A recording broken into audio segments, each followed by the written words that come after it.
कल मैंने आपको एक गोल्डन रूल लिखवाया था। वो रूल ये था कि byte code of every class is always stored into a separate dot class file and that's it. सुनो बेटे, अगर मैं इसके अंदर दो क्लास बना दूं तो कोई फर्क नहीं पड़ता बेटे, दोनों की डॉट क्लास फाइल अलग बनेंगी। तो अगर दोनों में मेन है तो क्या फर्क पड़ता है, एक की डॉट क्लास फाइल अलग, दूसरी की डॉट क्लास अलग। दिक्कत तब आती बेटे अगर हम एक डॉट जावा फाइल में एक से ज्यादा क्लास बनाते और सबका byte code of every class is always stored into a separate dot class file और फिर जो डॉट क्लास फाइल बनती है उसके नाम पे, उसके हमारी क्लास के नाम पे ही डॉट क्लास फाइल का नाम होता है। तो कोई फर्क नहीं पड़ता चाहे आप एक डॉट जावा में सारी क्लास बना दो, चाहे आप अलग अलग बना दो, डॉट क्लास फाइल तो हर क्लास की अलग अलग बननी है। अब जैसे आप सामने देखो स्क्रीन पे मैंने ये डेमो क्लास को बनाई रखी है। इसमें एक मैसेज देता हूँ, हेलो जावा फ्रॉम डेमो, और इसको कॉपी करते हैं, नीचे पेस्ट कर देते हैं, इसे हम कहते हैं डेमो 1 और यहाँ पे मैसेज देते हैं डेमो। अब आप देख सकते हैं मेरे पास एक ही डॉट जावा है, हाथी डॉट जावा। चेक करेंगे और डेमो भी है और बेटे डेमो 1 भी है। आगे कहानी समझिए सबको अच्छे से। तो एक ही डॉट जावा में क्लास बना के दोनों में इन रख दिया, कोई फर्क नहीं पड़ता। एक बनेगी डेमो डॉट क्लास और एक बनने वाली है डेमो 1 डॉट क्लास। चलो जरा कंपाइल करके इसे हम रन करने की कोशिश करते हैं।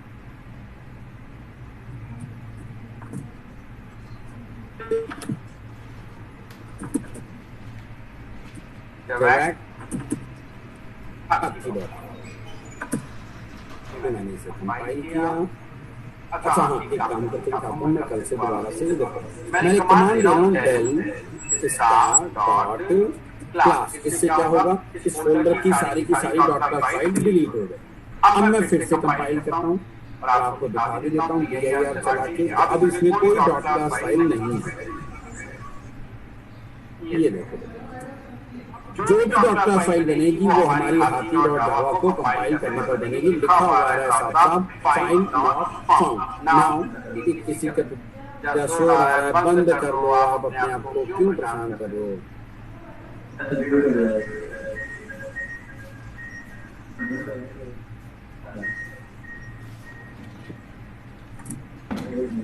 ये कंपाइल किया हमने।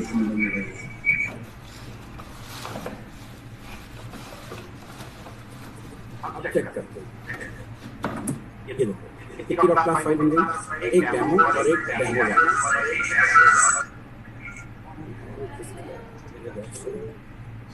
सर म्यूट कर दो आप। सर हमको म्यूट कर दूं? कैसे तो यार मानते नहीं है, पता नहीं कौन लोग बैठे हैं, कितना सर हम पीछे ही तो कौन है?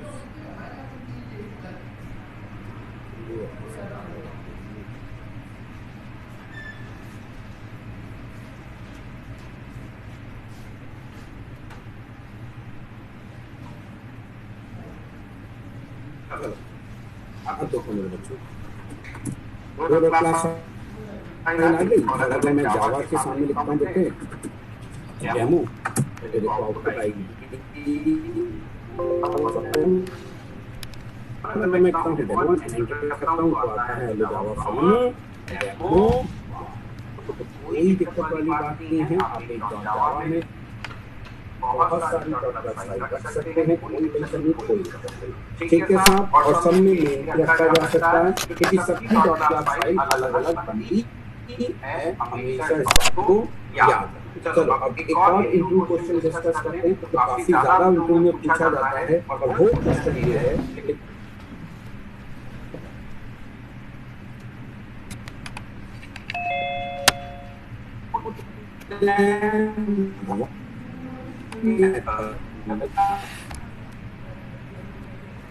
can you keep more than one main method in a single class? क्या आप एक